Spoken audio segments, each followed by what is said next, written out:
Hello everyone, चलिए start करते हैं chapter number 5 algebraic progression. Algebraic progression को शॉर्ट फॉर्म में एपी बोलते हैं। एपी क्या होता है वो इस एग्जांपल में देखेंगे, जैसे कि 2, 4, 6, 8, 10। जो इनके बीच का डिफरेंस है वो 2 है, और जो इनके बीच का डिफरेंस कॉमन है ना, तो इसलिए इनके बीच का डिफरेंस है वो कॉमन डिफरेंस है। ये सेकंड एग्जांपल पे है 3, 7, 11, 15, 19। 3, 7 के बीच में जो स्पेस है डिफरेंस है वो 4 है। 7, 11 के बीच में डिफरेंस है वो भी 4 है। 11, 15 के बीच में डिफरेंस है वो भी 4 है। 15, 19 के बीच का डिफरेंस भी 4 है। इसलिए टर्म जैसे कि 3 है, 3 के बाद 7 आया तो इसके बीच में 4 का गैप है। 7 के बाद 11 आया, उसके बीच में 4 का गैप है। 11 के बाद 15 आया, उसके 4 का गैप है।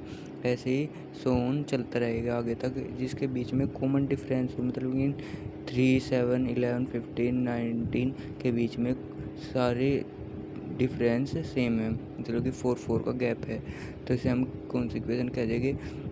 Algebraic progression. और इन्फिनाइट एपी क्या होता है?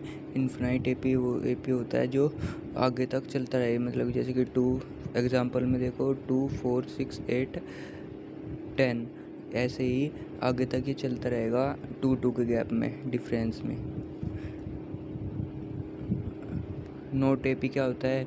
नोट एपी वो एपी होता है जिसके बीच का कॉमन डिफरेंस सेम ना हो, जैसे कि सेकंड एग्जांपल देखिए 13, 8, 11, 15।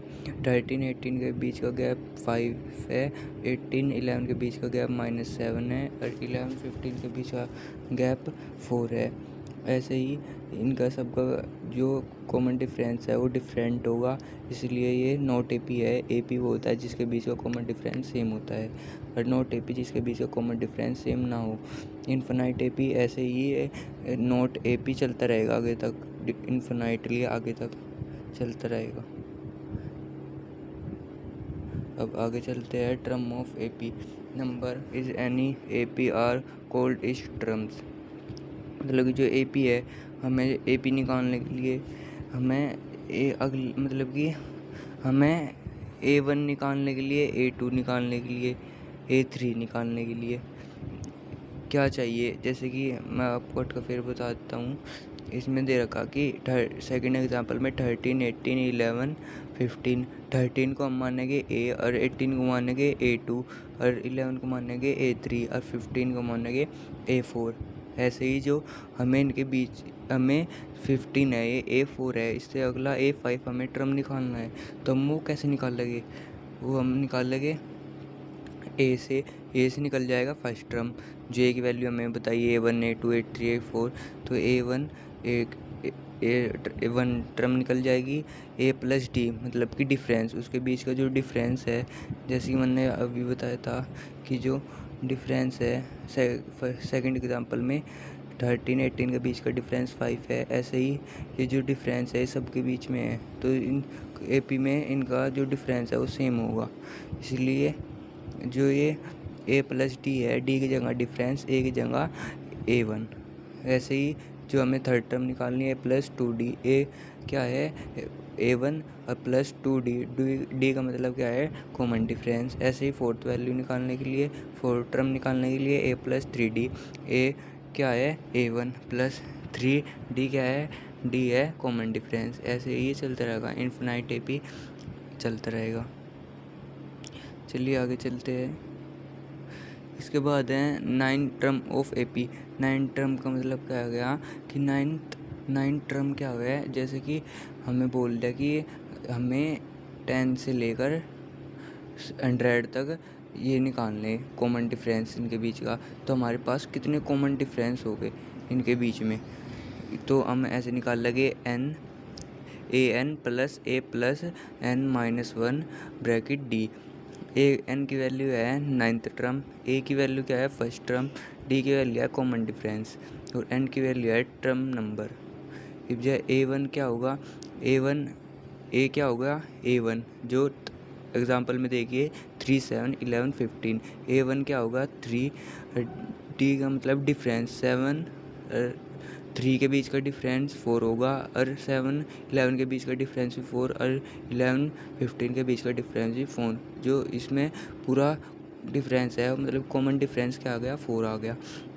तो हम ए और कॉमन डिफरेंस की वैल्यूज़ में रख देंगे। ए की जगह हम 3 और एन की जगह हम 10 रख देंगे, क्योंकि हमें 10th वैल्यू निकालनी है, 10th टर्म, अगली 10th टर्म निकालनी है, तो इसलिए हमें 10 रख देंगे। अब जब हम इसको ब्रैकेट के अंदर माइनस कर लेंगे तो 9 आ गया, 9 की मल्टीप्लाई 4 से कर देंगे तो 36 आ गया, प्लस करेंगे तो 39 आ जाएगा 3। तो अब जाइए 10th टर्म निकल गई 39। चलिए अगली फोटो चलते हैं। ये सम ऑफ टर्म ऑफ एपी, मतलब कि जो हमें ऐड करके हमें अगला टर्म निकालना है। मतलब कि जैसे कि एग्जांपल में देखिए, हमें सम करके 15 टर्म निकालना है। इसकी ए की वैल्यू आ गई, इसका हम पहले फॉर्मूला बताएं, sum of term of AP S N equals to n/2 2a plus n-1d। इसका मतलब क्या है कि हमें कोई अगला, मतलब कि 10, जैसे कि एग्जांपल में दिया है 17, लास्ट टर्म इसकी, लास्ट डेट क्या है इसकी 17 से हमें 15 टर्म और निकालनी है आगे। तो हम कैसे निकाल लगे वो 15 टर्म, 17 और आगे 15 टर्म के बीच में कितनी टर्म्स होगी, जिसे ऐड कर करके, ऐड 5 कर करके ये आ जाए, क्या होगा। तो एस एन की value sum of first term, A की value first of term, D की वैल्यू कॉमन डिफरेंस, एन की वैल्यू नंबर ऑफ टर्म्स। अब देखते हैं, ए की वैल्यू 2 आ गई, A1 मतलब कि A1, डी की वैल्यू, इनके बीच का डिफरेंस सारों के तो 5 है वो, एन की वैल्यू इसमें आ गई 15। एन मतलब कि हमें एन को मानना है जो हमें निकालना है जी। तो जैसे कि 17 से 15 के लिए बोल रहा था, 17 से आगे हमें 15 टर्म और निकालनी, कितनी टर्म निकालनी 15, तो इसलिए हम 15 एन मान लेंगे। जब हम इसे सॉल्व करेंगे 555 आ जाएगा, जो सम ऑफ टर्म्स है। इसके बाद AP some of important point, मतलब कि जो इनके इम्पोर्टेंट पॉइंट है कि जो वो है सम ऑफ जीरोस, वो क्या जीरो से इंक्रीज़ भी हो सकता है और डिक्रीज़ भी हो सकता है और कॉमन भी आ सकता है। कॉमन डिफरेंस जो इन सब के, मतलब कि फर्स्ट एग्जांपल में देखिए, फर्स्ट पॉइंट के 2 5 8 11, इनके बीच का कॉमन डिफरेंस 3 है, तो ये 3 इक्वल भी आ सकता है, नॉट इक्वल भी आ सकता है, और क्या करे ना ही इक्वल आ सकता है, और इंक्रीज़ आ सकता है और डिक्रीज़ आ सकता है। इसे सेकंड एग्जांपल में देखिए 12 12 16 12 20 16 12 8, डी मतलब कॉमन डिफरेंस क्या है 4 है इसका, तो ये डिक्रीज़ है, कम है। और डी इक्वल्स टू 0, मतलब कि 7 7 7, इनके सारों के बीच का कॉमन डिफरेंस सेम है, तो इसलिए ये क्या हो गया, इक्वल हो गया। ये फॉर्मूले है जो हमें इस चैप्टर में पढ़े हैं। ये फॉर्मूले बहुत इंपॉर्टेंट है इस चैप्टर के लिए, ये नोट कर लेना। आज के लिए इतना ही। प्लीज़ सब्सक्राइब, कमेंट, लाइक करें। धन्यवाद।